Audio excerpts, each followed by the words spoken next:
Hello and welcome back to the Wall Street Petting Zoo. This is our This Week at the Zoo segment in which we review the past week's market news and look ahead to the coming week. I'm Christopher Smith. And I'm Robert Coburn. This week we're going to start the episode off with a vocabulary word. The word is liquidity. Liquidity gets used in a couple different ways. First, it refers to how quickly or easily an asset can be bought or sold in the market. So a highly liquid stock would be one with lots of buyers and sellers, like an S&P 500 company. An illiquid or non-liquid stock would be one with not very many buyers and sellers, so it might take you a while to get a buy or a sell order filled. The other sense of the word liquidity, which is the one we'll be using on the podcast today, is that it refers to how much cash you have. So a company that's highly liquid in this sense would be a company with lots of cash on hand. The entire market can have lots of liquidity too, if the Fed prints a lot of money and puts it into the market. Regardless of which sense of the word liquidity we're talking about, higher liquidity usually means higher stock prices. Yeah, so let's get into the news. Our first big story this week is that economic data has started to turn south a little bit. We've been getting lots of big economic surprises to the upside, and we did get some of those this week on the retail, manufacturing, and home builder data from back in June. But those are backward looking numbers, and those likely reflect strength early in the month of June before the big surge in coronavirus cases toward the end of the month. Um, and on Friday this week, we got housing starts numbers, meaning basically looking at who's building new houses, who's filing permits to build new houses in the coming month. And also we got some consumer confidence data. And those both posted big negative surprises on Friday. In fact, the consumer confidence data was the biggest negative surprise on record in that data set. So those are forward-looking numbers that tell you how consumers are likely to behave in the next month. So they tell you that the economic strength from June, a month ago, is on track to weaken significantly in July. Um, that's because the big surge in coronavirus cases has people increasingly staying home. On Monday, the state of California announced the mandatory reclosure of indoor restaurants, bars, and movie theaters. According to data from Homebase, work hours in Texas, Arizona, and Florida peaked in mid June and have been falling ever since then. The Dallas Federal Reserve Branch has an index of mobility and engagement that basically measures with things like cell phone data how much Americans are out and about and moving around. And that has definitely turned downward, although maybe not quite as sharply downward as you might expect, given how coronavirus cases are increasing. So I suspect that we'll continue to see some worsening economic numbers, especially since the U.S. made a new record for new coronavirus cases on Friday. It's looking like coronavirus is continuing to worsen, and as it worsens, I think even in the economies that haven't reclosed, I think we're seeing people stay home just out of fear of this coronavirus thing. And we're seeing, in addition to, we have been seeing coronavirus cases and hospitalizations increase, but deaths stay down. But we're starting to see an uptick in deaths as well. That's kind of a lagging indicator. And I think that as deaths rise, we're going to see, increased fear and more people staying home and some deterioration of those economic data. America number one. Yeah, we are number one in the world right now. Yeah. Our second big story of the week is that we've got an uptick in new money coming back into the market after 4 weeks of declining liquidity, which we reported on last week. This week, commercial and industrial loans from private banks fell by $36.4 billion, the seventh straight week of decline. However, the Fed's balance sheet grew for the first time in 5 weeks, albeit by a relatively low $38 billion. So overall, liquidity ticked slightly upward this week. It was a tiny increase in the scheme of things, but there should be more on the way. House Speaker Nancy Pelosi has been pushing for the next stimulus package to be $3.5 trillion. We may see that passed as early as the end of July, though she says they'll postpone their August recess to get it done if necessary.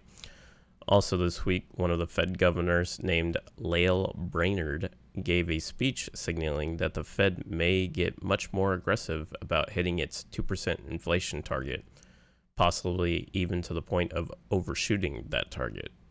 That may mean that another round of quantitative easing by the Fed is on the way.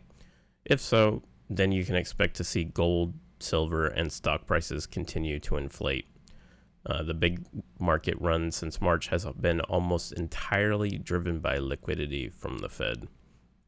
However, we also saw the first signs of consumer inflation this week as CPI came in at 0.6% rather than the expected 0.5%.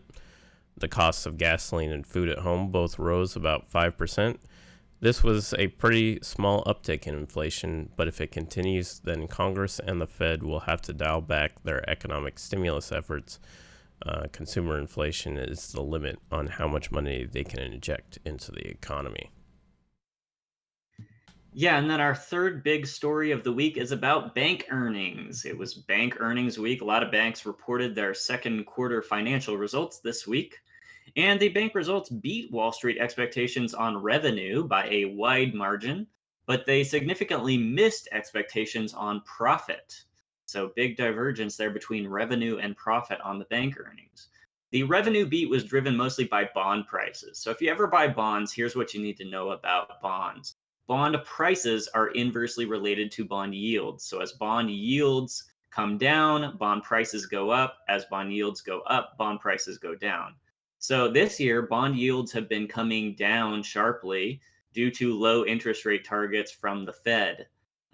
Meanwhile, bond prices have been going through the roof.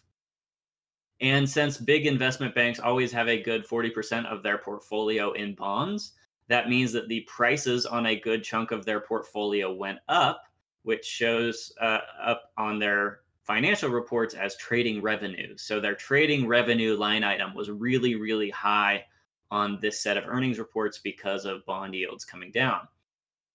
Unfortunately, bond yields are now on the floor near zero. So unless interest rates go negative in the United States, the banks probably won't see similar revenues next quarter. In fact, the CEO of JP Morgan, Jamie Dimon, said that he expects trading revenues to be cut in half next quarter.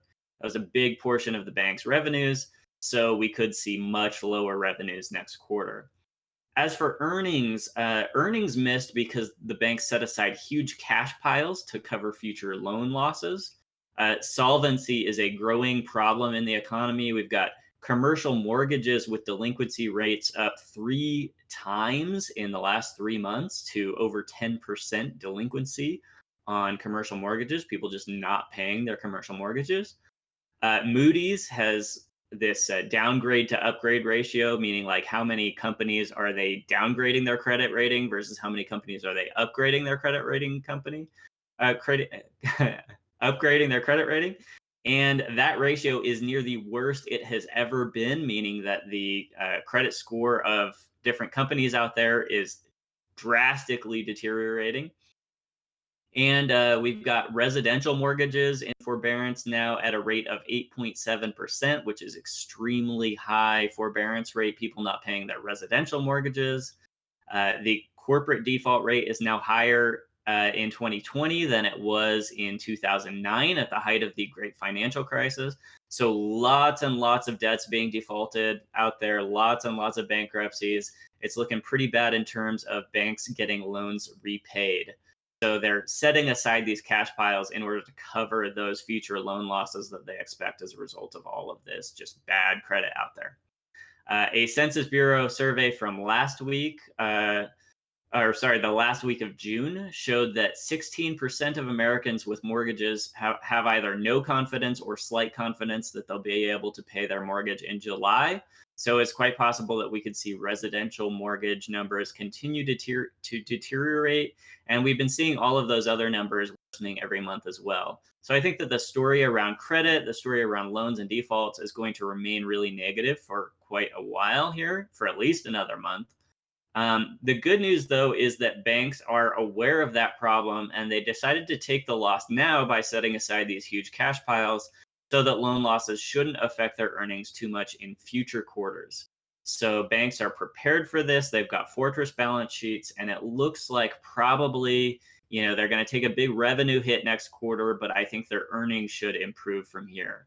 So, kind of mixed story on banks out there. I think that the narrative on banks is going to remain negative for a little while, but ultimately, I think that they've probably sort of hit bottom in terms of the financial impact of this pandemic, and we should see improvement from here. Although, if we get a big second wave of coronavirus cases, it's all up in the air from there. Let's talk stocks that we watched this week. Robert, what were you watching? So the gaming stocks I mentioned last week, Zynga, Activision Blizzard, Tencent, and Take-Two Interactive, all of them ended the week lower from the start of the week. I think that if this trend continues into the next couple of weeks, it will represent a good buying opportunity ahead of earnings reports when Zynga, Activision Blizzard, and Take-Two report in the first week of August, with Tencent reporting in the second week of August. I would definitely not sleep on these stocks. One interesting thing to note about Tencent is they actually announced this past week that they will be launching a tool within WeChat to allow merchants to set up online storefronts, which will be encroaching on the market where Alibaba and JD.com also live. WeChat is the most popular Chinese chatting app, boasting over 1.2 billion monthly users. Tencent continues to grow revenue by 26%, even though China's GDP has fallen nearly 7% due to COVID. That's huge. That's really impressive growth.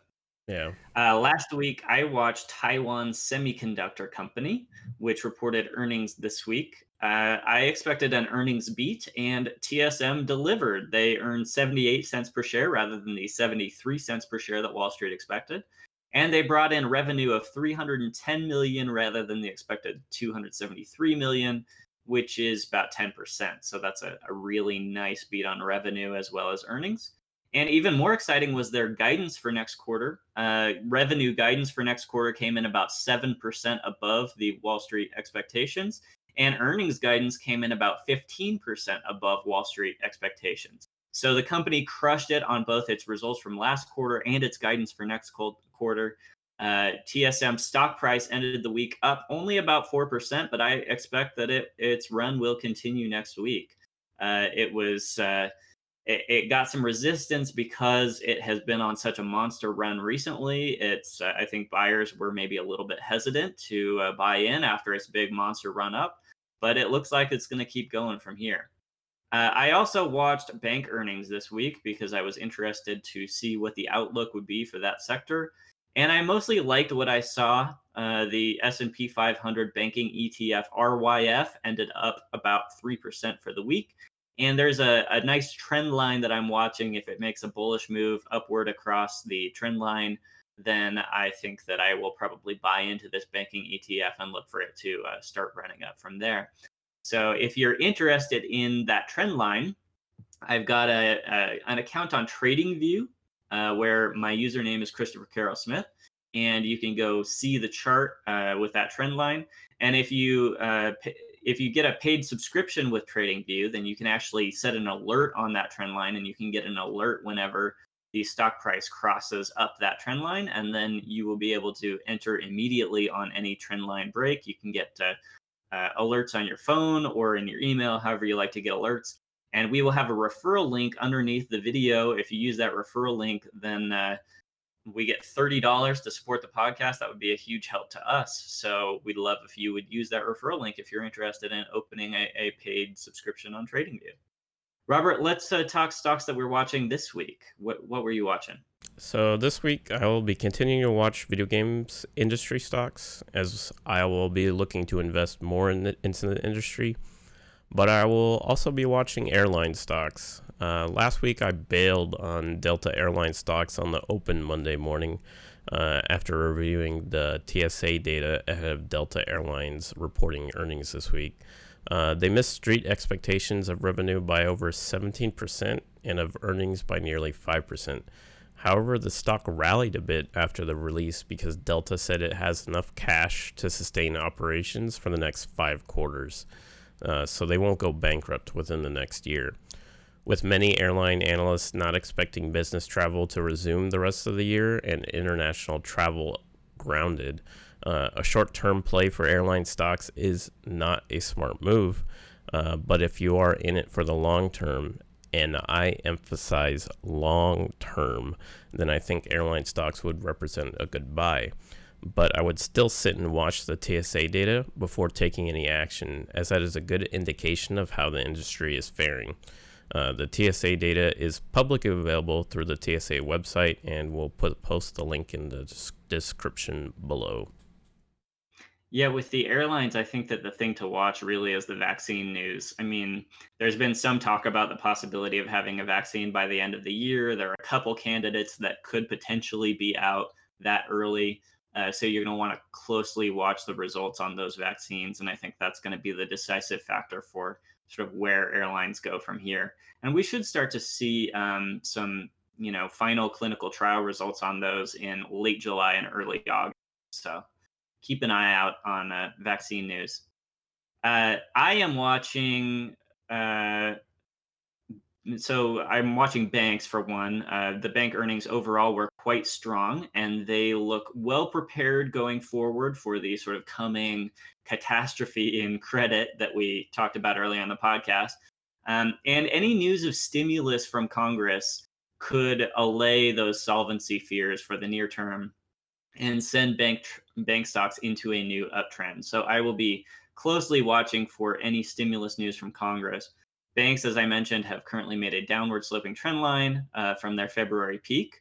But with stimulus likely to be announced, I think whenever that stimulus news comes out, we will see banks move upward through that trend line.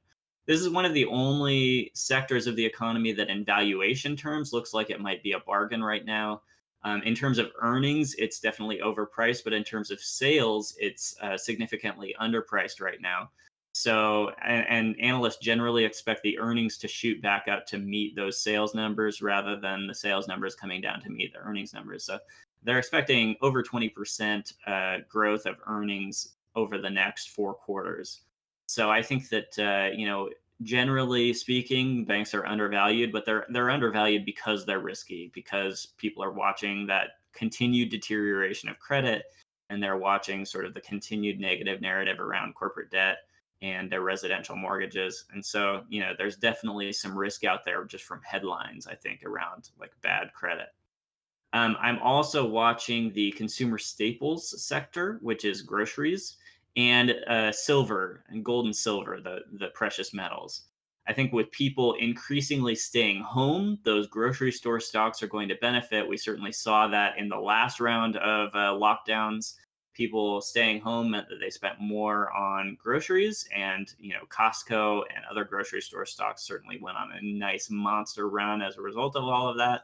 And with potentially a second round of lockdowns in the offing, we might see similar kinds of revenue gains by grocery stores. And of course, gold and silver are traditional hedges against inflation. So if the Fed is pumping a lot more money into the economy, we might see some more inflation coming down the pipe. And any news about inflation is going to cause gold and silver to climb as they climbed this week. So watch out for any news of additional money printing by the Fed or a deficit spending by Congress, and that should send gold and silver into a nice monster run. So those are the things that I am invested in this week. Kind of a conservative portfolio, but certainly one that allows me to take advantage of new liquidity from the Fed and from Congress. All right, folks, if you heard anything useful to you on the podcast this week, please give us a like, share, or comment on YouTube. As we mentioned, we will have a referral link to TradingView underneath the video that would help support the podcast. We certainly don't get paid to do this, so anything you can do to support us would be great. Either clicking that referral link. We've also got a referral link to Webull where we get a couple free stocks if you click the referral link to Webull. And we also have, we would love to have you share the podcast on Twitter. We'd love to have you share the podcast on Facebook. Just let your friends know about it so that we can get some more listeners. That would be fantastic as well, because we don't do any paid advertising for this podcast. So your word of mouth is the only way that we get the word out. Thank you guys so much for listening. Thank you so much for supporting the podcast. And we will see you back at the zoo next week. See ya.